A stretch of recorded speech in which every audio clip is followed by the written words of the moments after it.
Hey there, I'm Lance and I'm a gamer. And I'm Sam, and I'm a non-gamer. And we are Love to Hate, where we try to help gamers find great games to play with non-gamers. And today we're taking a look at Trekking the World by Underdog Games. Trekking the World is the second game in the trekking line of games. First there was Trekking the National Parks, and this is Trekking the World. And if you've been paying attention, they just had a Kickstarter for the third game, Trekking Through History, where you're doing some time traveling. Well, this is the second one. We're going to review it in this video, and in this one you are going all over the world, seeing different famous monuments and places in the world that have a lot of historical value, and you're going to learn a few things about those historical places, as there are some tidbits of information on the cards. But this is a great family game. It works well for all ages in your family. Let's take a look at it down below. We'll show you how it works, and then we'll come back and share our thoughts on it as a gamer and non-gamer. All right, here's Trekking the World from Underdog Games. Let me show you guys how this card drafting point-to-point movement game works, in which you are going to be trekking the world and visiting different locations all throughout the globe, trying to gain these destination cards here. This is a bit of a contract fulfillment type game in which you are trying to have the most points at the end of the game.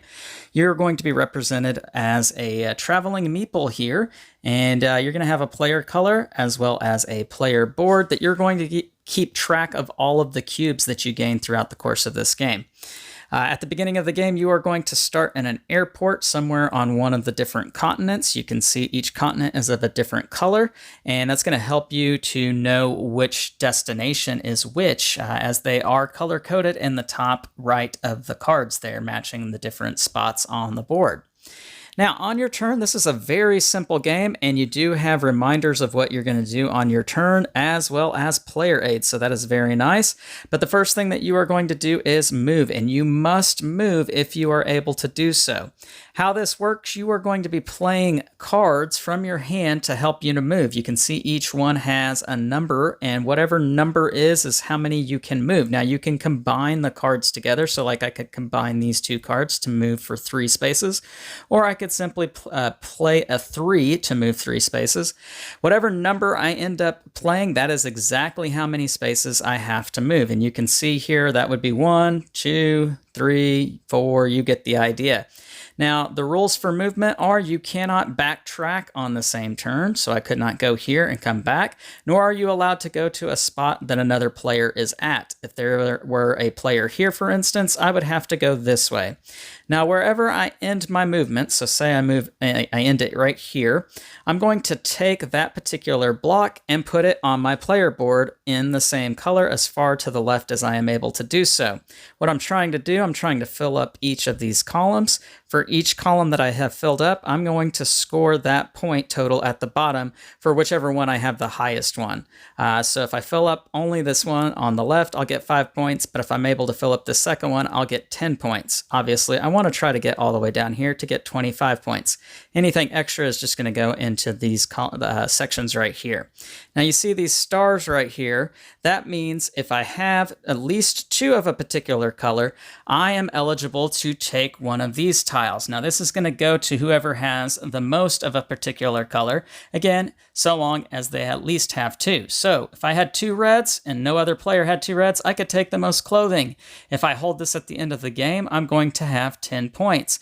Any person who ends up getting more red than me, though, is able to take this tile away from me. So I want to try to maintain my lead there.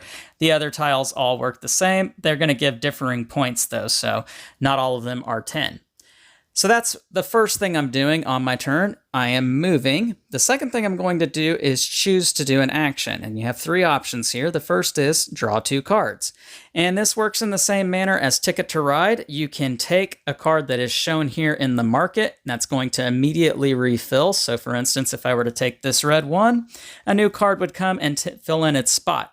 Or I could take off the top of the deck blindly. Anyhow, you're going to take 2 cards if you do that first choose action. The second one is take a tour. Now, That has to do with these different destination cards. There's always going to be 4 out here in the market, and what you're trying to do is you're trying to get to the different destinations. So for instance, Alhambra, which is right here, if I am able to get my worker, my pawn, my little meeple traveler to that specific spot, then I want to be able to play the different icons that are here on the bottom. So there are 5 different colors in the game. You've got green, yellow, blue, red, and then purple, which is somewhere in the deck. I would need to be able to play those exact colors that are at the bottom of these cards. So for instance, a green and a purple. If I have that and I'm in Alhambra, I can gain this card and it will give me 10 points at the end of the game. On the back of these cards, you're going to get some flavor text about the different locations and some interesting facts about that. And so that's pretty cool. And you can see that the deck is kept that orientation face down, but you are able to see, well, that's Alhambra, and it's going to be somewhere in Spain, or, well, somewhere in Europe. And that's the next card that's going to come out. So you do get a clue as far as what card is to come, and you might want to position yourself on the board once the cards start getting taken and new ones come out. Now, the cards that are here, after a card is taken, they are going to shift to the right. And the cards that are always in the second to last and last spot, so second to furthest right and then furthest right, there's actually going to be some bonus points for those different cards. If I take the second to furthest right journey card, I will get 3 bonus points. If I take the one that's to the furthest right, I will get 5 bonus points. Normally, you would keep this tray above those cards to remind yourself of that, but for saving space here, I've kept it to the side. So that's the second thing that you could do on your turn is to take a tour. The last thing that you might do with your choose action is to journey. And you have a deck of cards here. You've got a deck of cards for letter A, and you have a deck of cards for letter B. I've just included one of each for an example here because you're only going to have one of each for each time you play the game. And you're going to put them right here under the journey log. And at any time, for one of your choose actions, you can do option A, which in this case is play 2 cards that are the same color, and you will get to do the exchange rate. Take a tour for 1 fewer icon, gain 3 points. So I could take a tour and not have to pay all of the icons. I can pay 1 fewer, and I will gain 3 points on top of whatever the tour is going to give me. So that's pretty nice. The option B here, baggage claim.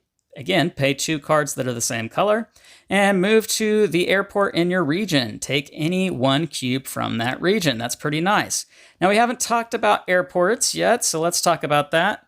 I mentioned at the beginning that you start the game at an airport. You are able to go to airports. They are spots on the board. And if you start your turn at an airport, you are able to fly to another airport. So I could go from this airport here in Europe to the airport in Africa if I so wanted to do so. And that's how those work. And that's the biggest parts of the game. There are a few other things real quick. If you are the person to take the last cube from a continent, so we'll take off all of these cubes here, and there's 1 last cube over here, and if I were to go over there and get it, there are no more cubes left in Africa. I get to claim the region bonus, which on the back of these tiles are points that are hidden. And so you're not exactly sure how many points there are going to be on these tiles, but you want to try to claim them because it's points at the end of the game. And that is one of the ways that the game can end. Looking down here on this part of the board, it says the 5th region bonus tile is claimed. Well, there are 6 of them out here on the board, so when the 5th one is claimed, that can end the game. Another way the game ends is a player collects 5 destination cards. So when somebody gets 5 of these tour cards, that is going to be another way the game can end. And that is how you play Trekking the World. Whoever has the most points is going to be the winner. Now let me show you how the box insert looks in this game. And the first thing to note is that you get an insert from the fantastic people over at Game Trays. And guys, this tray will hold everything. It has a slot for all of the cards, the components. You have a plastic tray that goes on top, and the game board even sits inside that tray. You're gonna put the rule book on top. Worked great. And there you have it. That is Trekking the World. Let's go back up top and share our thoughts on this one. And we're back, and right now you're going to see some gameplay footage of a game between the both of us and some of our kids, as this is a game that you can play with your kids. The box says ages 10 and up. However, we found that our younger kids, Younger kids. Yeah, our 7 and 9-year-old understood this well enough to be able to play. In fact, our 9-year-old won this game that you're watching. And we really did not have to guide them much at all in how to play this. They really kind of understood it from the get-go. So, Sam, give us your initial impression of Trekking the World. I mean, when it was first put out, I think it reminds me kind of like Ticket to Ride or something like that. Yep, absolutely. You're traveling, you have the continents and everything there. So yeah, that was my first impression, and I enjoyed that game, so. Yeah. Well, and that's been a tried and true classic gateway game with an easy to understand mechanic of set collection with these cards. I'm going to draft cards that I will then, once I have a set, use to claim a route, and I just need to connect those routes to score points with my destination tickets. Well, this incorporates similar ideas. I'm drafting cards that I need in order to claim different tours, which aren't necessarily networks. I'm not taking these networks away from other people, but I am taking these cards, which are going to give me lots of points towards the end of the game. So it's a very similar idea, and it's done just as elegantly as Ticket to Ride does it. And it's enjoyable because of that. Yeah. Yeah, I think it's a good take on a classic mechanic, and it's done in a fresh way that looks appealing, because you look at this board and you look at the fantastic artwork on the cards, and the cards have some tidbits of information. And so I really feel like I'm playing a game that feels good to play, and it looks pretty, and it makes me feel smart. So what about for you as a non-gamer? What was this game like, trying to understand what you needed to do and kind of how to find your way through this game? It was a pretty intuitive game. It was pretty clear just from seeing the goal cards, what you were supposed to... The tour cards. Yeah, the tour cards, what you needed to accomplish. So I liked that. I liked that it was, and I think that's why our kids were able to play it so well, is because it is very intuitive and very clear what your goals are. So Yeah. I definitely liked that about it. You know, one thing that I really enjoyed about this game, you know, we've mentioned that we played it with our kids and they really understood it. We've played several games of Ticket to Ride with our kids, whether that be the Ticket to Ride, the original, Ticket to Ride Europe, or even some of the other smaller ones, New York, that sort of thing. And they understand that concept very well. Yeah. This is like the next half step in complexity from Ticket to Ride, because there is a little bit of a point salad with this game, with the different blocks, the different cubes that you're collecting to get different sets to score those points on your personal board. And then you have your own personal agenda goal that you're trying to fulfill. So it's a little bit of a point salad with that, and that's a half a degree extra in complexity. So I think this is the natural progression from Ticket to Ride in that genre of games. And if you've played Ticket to Ride with a non-gamer or a casual gamer, and you're like, hey, I know you really like Ticket to Ride, let's try something that's very close to that, but it adds a little bit more to it. Yeah.